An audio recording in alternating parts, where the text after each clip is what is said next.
Now, a lot of us start our BA career deep in the detail, gathering requirements, mapping processes, writing user stories. And all those things matter.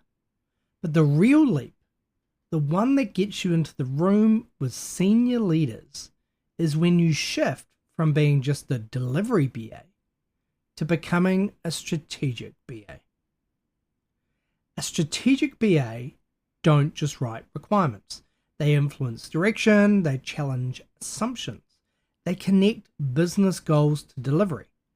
They're not just part of a project, they help shape the strategy behind it. So today, I want to share my top 10 ways to become a strategic business analyst. The Better Business Analysis Institute presents the Better Business Analysis Podcast with Benjamen Walsh. Welcome back, everyone. That's right, I'm going to be sharing some tips to move you from a BA or a senior BA or even a better BA to being a strategic business analyst. And this is something that I've done on my journey, and I would consider myself a strategic business analyst. And every role I do now, even if my role is senior BA contractor or consultant, I try and talk about strategy. And I'm going to show you how you can do it. Number one, it's around understanding the business context, not just the project. And I talk about this so often with the 4P Plus model and all sorts of other shows that you may have listened to. Strategic BAs see the bigger picture. Now, this is something that you can learn. So if you're not someone who feels comfortable with this now, it can take you a while to be there. I am someone who always talks about the biggest picture in life, connecting dots. So it's a little bit easier for me to play this particular role. However, you can learn this. Learn the industry and not just the systems. And I've seen people who are on this journey who say to me, I want experience in these different areas. That's why they join a consultancy sometimes. Understand what your organization's value drivers. And what we mean by that, it's not their values, it's a corporate term, but it's around how do they generate value, how do they capture value. It's talk about value delivery, okay? So instead of, say, for example, capturing requirements for a CRM, you could ask, how does the CRM support customer retention? Now, that's a question. A better way of actually getting to that point is starting with the business capabilities that you have in an organization and marking off which ones of those are in scope. But that might be a leap too far for this lesson. So I will talk about that in the future. Let's take Netflix. A lot of you have used it or at least know what it is. They didn't just build streaming tech. They analyzed industry trends, right? They knew that DVD was declining. Actually, they were in that market first. And they shifted the whole business model. Number two is master the language of strategy. And this is important. Read some books. You need to speak the same language as executives. You need to use terms like ROI, MPV, market share, customer lifetime value. You need to link requirements to those strategic objectives. They may have measures around them that relate to those points, those acronyms I just talked about. Instead of a new feature, right, you could say that this epic story supports our 15% churn reduction target. Okay, this is why features don't play well when you link them all the way back up. So you need to use epics in here. We all know about Toyota's lean model approach, which turned into all sorts of lean methodologies outside of that. But it succeeded because BAs and analysts could connect operational improvement directly to strategic goals. It wasn't just about the continuous improvement side. It gets lost in that story. Number three, build financial acumen. You do need to understand the world of economics in our capitalist world. Numbers get you a seat at the strategic table. Understand cost-benefit analysis, learn how to read financial statements. Being able to say this process saves $250K annually in OPEX, that's the kind of conversation you have at the exec table. I can tell you that because I have been an executive. Apple, every product business case that they talk about is so tightly linked to projected margins and revenue growth. And if you don't understand what a revenue is versus income versus margin, you need to go and find out. Number 4, you need to shift from requirements gathering to elicitation and then eventually land on value creator. Don't just write what people say, question why. Move from elicitation to challenging. Ask, what business value does this deliver? It's kind of the why statement. A stakeholder might ask for a new report, and instead of documenting it, you explore which existing dashboard already solves the need. So you're jumping, you could say you're doing solutionizing, but that's not quite the story. What you're looking at is you're not jumping at all. You're actually considering a lot of chess pieces. You're playing out the game as much as you know to get checkmate.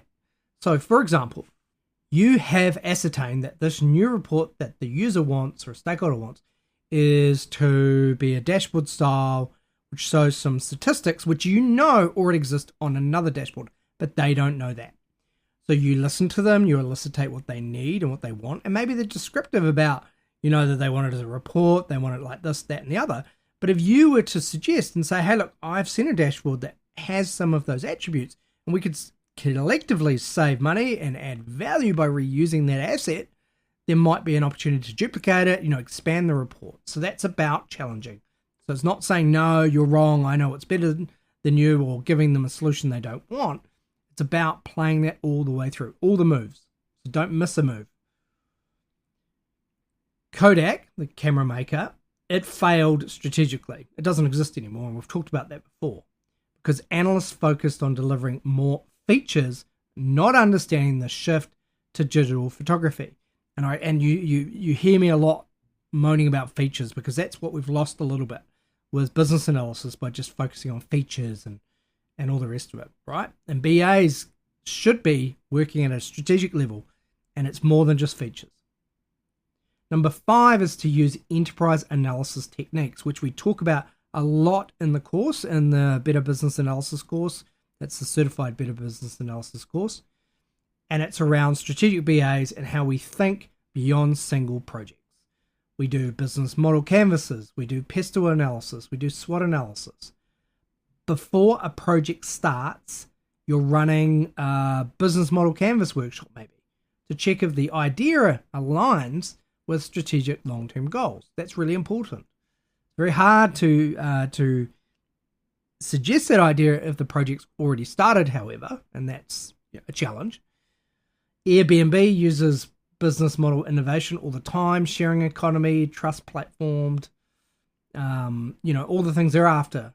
And they did that to redefine travel, not just launch an application. And actually you can see the original pitch pack online. They shared it, so you can have a look at it.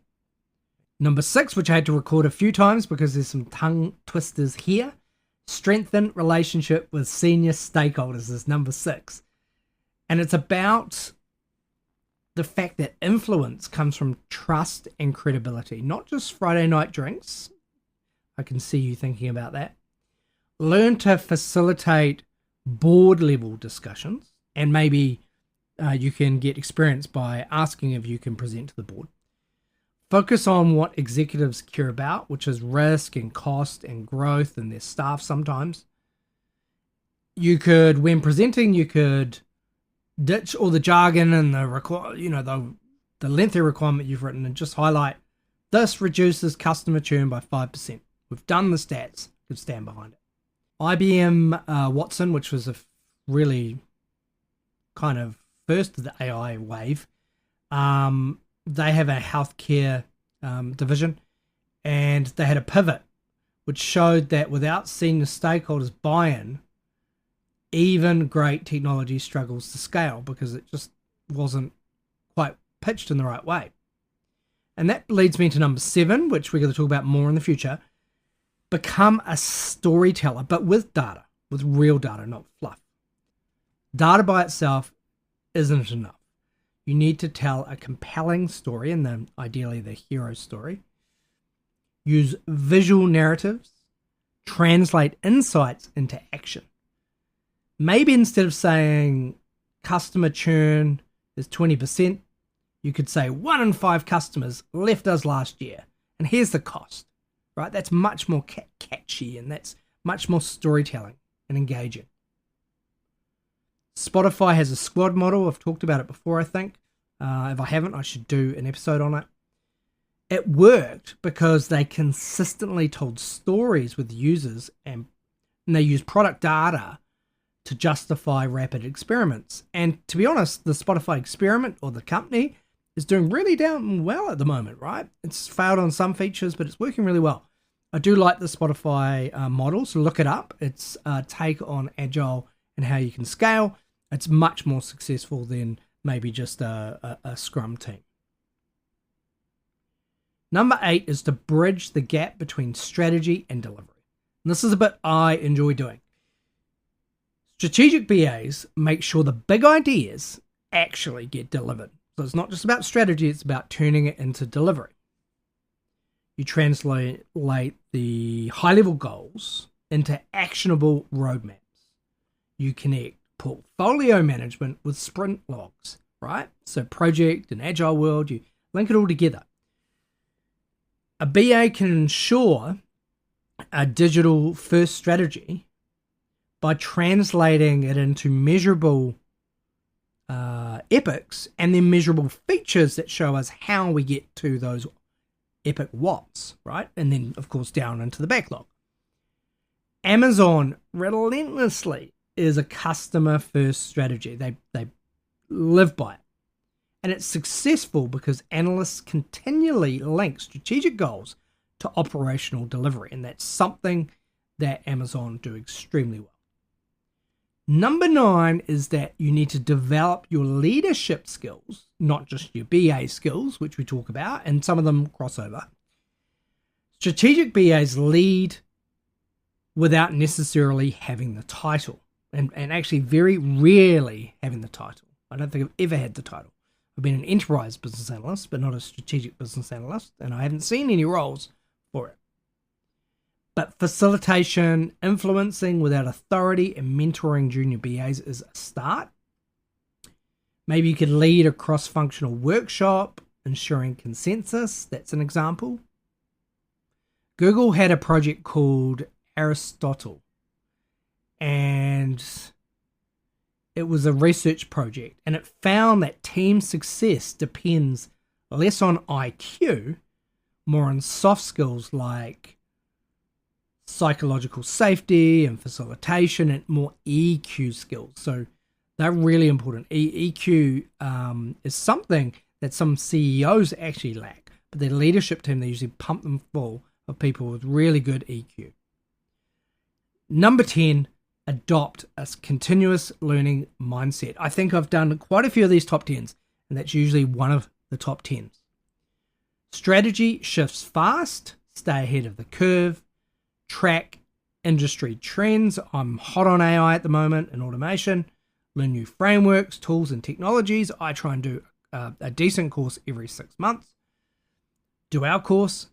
A BA who understands AI early can now shape AI strategic conversations, and it's happening so quickly that actually a lot of the management team haven't caught up. You're perfect for being the person who can inform.